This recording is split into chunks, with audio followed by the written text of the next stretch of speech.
Hi, today I'm showing you my Ancient Assyrian costume of a soldier from the time period of Assurnasirpal. It's a pretty simple soldier's outfit. You see him with these kilts, and these kilts remained in fashion all the way down until the fall of the Assyrian Empire. And I'm pretty sure they would have existed before Assurnasirpal's time as well. They're very comfortable, and pretty much what it is, imagine you've got a really long towel and you start from one edge and then you wrap, and then you wrap around again and then come and you put it in place here, and then you put your broad belt on. This particular broad belt was the first one that I ever made, and to be honest, it's out of paddle pop sticks. I mean, who could have thought someone could use paddle pop sticks to make this? But that was the mentality. I don't have much, but it's not about whether or not you have much, it's about what you can do with what you've got, and you have to remember that. It wasn't until after that I got my hands on some sheet metal aluminium and punched out my other broad belt. I'll just show you that. And here it is. So that's sheet metal, very thin, and I punched all the design out by hand from behind, and then stitched some foam backing on it to make it look like there was a leather lining on the inside. So yeah, you start off slowly, and these kilts are nice. The only thing is, for modesty's sake, I mean, if you're engaging far away from an enemy and you're bending your knee like this, to be honest, they can see what's going on down here. So yeah. I'm guessing they would have I'm pretty sure they would have had loincloths that they would have worn, undoubtedly, but I guess someone could choose not to wear them also. So yeah, you see poses with bows and arrows. So here, that's a cheek draw. Most of the draws that you see are actually past the ear. They call it heroic draw, and you see soldiers with sandals and without sandals in Assurnasirpal's periods. Most of the infantry wasn't heavy actually, and the ones that were heavy were really heavily armored. Like I'm talking about lamella armor all the way down, or scale armor all the way, either 3/4 length or all the way down. You get cases where you see sappers, you know, the guys that are tunneling under the walls of the city, or creating those tunnels. They're all in full clad armor in Assurnasirpal's times. You see, I think there is also some fully armored chariot archers as well, from Assurnasirpal's times, and yeah. So they tend to be the ones.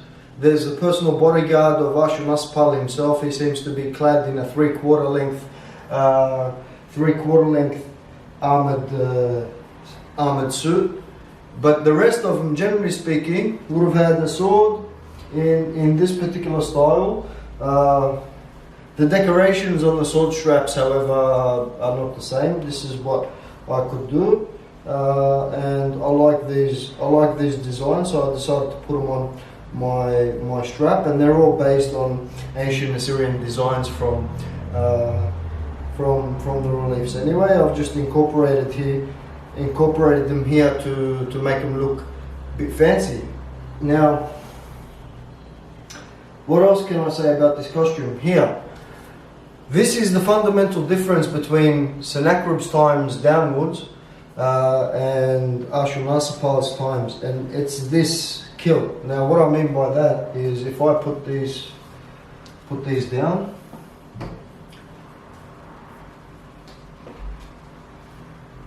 So you see this all the way through, but what's happening is I don't get full reach out of that. I don't know if you can notice. Like I really have to stretch my fabric in order for me to get that extra leverage. Lifting the knee up is a bit restrictive, but this is where that design came from. They lengthened this, gave it a bit more length. And then watch this. Now when I lift this side up and the back starts to come up, what happens is I've got so much more stretch. My knee is much more flexible. So I'm guessing that the transition towards that would have been to gain more flexibility. They possibly would have started tucking this little flap in. Or under their belt or down up the top, and then later on they just said, well, hey, why don't we just lengthen the material and just make it that style? And it gives you so much more movement when this is coming up. So I can see why they would transition to something like that. And this still remained in use. The fringes are starting to get longer from the time of Sargon,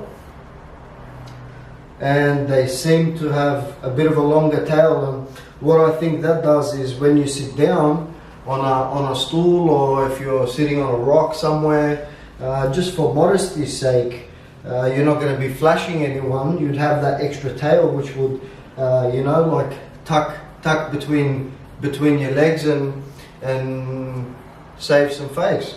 So yeah, all in all, I think his time period costumes of soldiers are probably, well, the common soldiers anyway, are probably the easiest to make. I don't know. I'm still thinking about whether or not they would have actually used leather. So you would have your shirt and your tunic. Or your wraparound shawl, sorry, and they were actually made out of leather. I'm guessing it would have to have been tanned leather, and that's another huge industry that would have been they would have had. They would have needed it for their straps. They would have needed it for the chariot strapping as well. They would have needed it for rawhide, which was pretty much their nuts and bolts back in those days. So yeah, leatherwork I think would have been a real major industry. So that's my Assurnasirpal soldier's outfit. This helmet is a bit smaller than ones from Sennacherib's times, and you notice they don't have the E-flaps. Now the E-flaps, wow, I think they didn't get introduced until Tiglath-Pileser's time. Now imagine, from the time of these helmets till Tiglath-Pileser's time, I wonder how many Assyrian soldiers came back with clipped ears before they realized that the glancing blows might have, you know what I mean, like decided to tuck those ears, actually protect them. And yeah, but God knows how many ears would have been clipped by swords or arrows, glancing arrows or glancing swords, until they decided to put some ear flaps on, made out of metal as well. And some of them are fixed. They seem to be fully fixed in the time of Tiglath and Sargon's times. So they're actually one part of the helmet. In Sennacherib's times, you see hinges. They're actually hinged on, so the flaps can actually move. So I'm guessing once you've got hinges, I mean, it's a modified design on top of the E-flap style. So why would you go backwards? It doesn't really make sense. So I think that would have stuck around the hinged D pieces all the way down to Ashurbanipal's times. So yeah, that's a little bit about helmets. This to me is more of a Tiglath style helmet. and this was one of the first ones I managed to make, and that's out of foam. This is out of foam. Notice the differences in the shapes, and here I've got one that's from Sargon's relief. So I mean, look how small these ones are, and look how tall these ones are, and then the Assurnasirpal ones are not as concave. Tiglath's ones are more concave, and Sennacherib's ones are just huge. I mean, remains have been found. That bimetallic fragment of helmet that they found, I'm sure people have seen pictures of it on the net. Bimetallic meaning two types of metal. So you got a copper alloy on top of an iron helmet. Actually, I think it's the other way around. It's a bronze helmet or copper alloy with some iron embellishments on it, and that thing is really long. Actually 39 centimeters long. Could you imagine that on top of your head? That would have been, I don't know, it's almost like the size of a small trumpet on top. Like, fuck. So yeah, I mean, they get in the way. The taller the point, I mean, the less you can come around again and swing your sword over your head. I mean, that becomes a move that's just about impossible unless you're really careful about what you're doing. So your glancing motions look like this, okay? Like this. You keep knocking your helmet, especially if it's really tall. So you got actions that are more like this to avoid knocking your helmet off. One more thing about Ancient Assyrian helmets, and funnily enough, when I made these, I accidentally dropped them one day, and I thought, what would happen? And this one's out of, like, say it gets knocked off my head for whatever reason. Notice that because it's not a half oval shape, it's a conical shape. It just rolls around in a circle. So if your helmet gets knocked off while you're in the middle of a melee, and you know it's not going to drop too far. It's going to be spinning around in a circle somewhere nearby. So that's another feature of their designs. Plus, but the main reason why they did them conical was because it's really good at thrusting blows. The conical shape is very strong for knocking thrusts and glance. It makes the force of the blow glance off the helmet instead of actually finding a seat in where you get a nice square angle to the helmet. So it causes more glances. Would have been good for arrows and penetration shots as well, this conical shape. So well done to them. I mean, that design, that conical shape, outlasted the Assyrian Empire and was used by many different cultures and empires afterwards. I mean, the Norman helmet, I think, is probably the closest Western example, I'd say, of a conical shaped helmet that would be around in Europe. And in the Middle East you would have had Turkey. I think the Ottoman Empire, people from the Ottoman Empire, their soldiers had conical style helmets. Actually, some of them look very Assyrian in shape. The very early Celtic tribes of Europe also had a conical shape that was actually very similar to ancient Assyrian helmet designs. So this is a very practical way to protect your head. It might not offer the same type of protection that later Western armor ended up producing, helms and helmets with much more protection across the face, or ancient Greek or ancient Roman helmets where they had big cheek pieces. But you got perfect vision, so there's no vision impairment, and in Assurnasirpal's times you've even got no hearing impairment. So yeah, it's only after you start to get the earpieces that dropping over the ears and getting bigger to act sort of like ear and cheek pieces that you start to get a bit of muffling in the sound. But even then, it's nowhere near anything like having your face totally surrounded by metal and finding it difficult to breathe and see out of those helmets. Now, that's again another thing about ancient armor. It's a compromise between comfort, or like being able to wearability, and protection. And depending on the style of battles and the way that they would have been fought, different armor would have been called for. And I guess the reason for those pieces is obviously for more protection, because people are probably going for those areas a lot more frequently.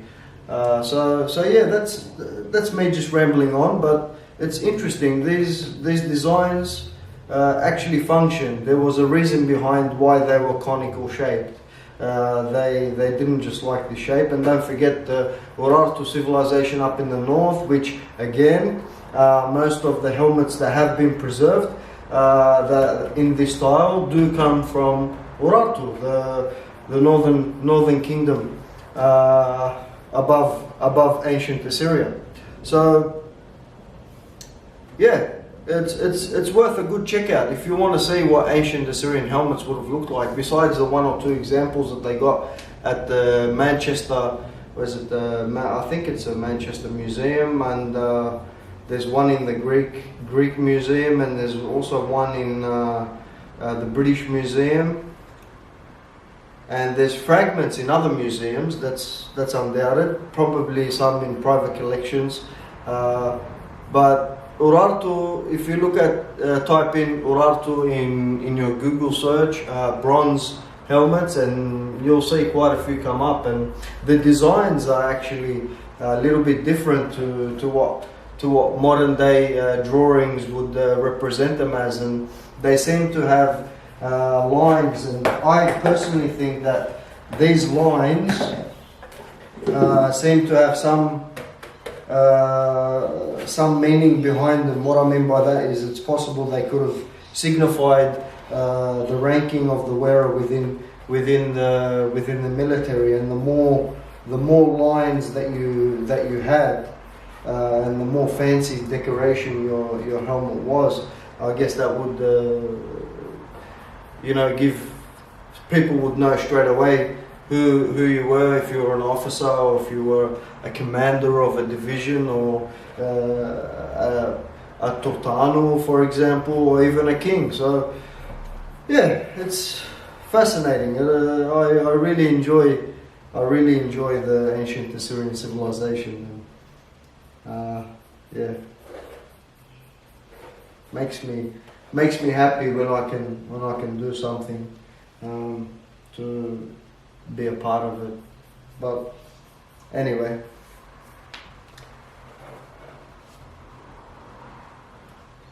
just an Assyrian having fun, mate.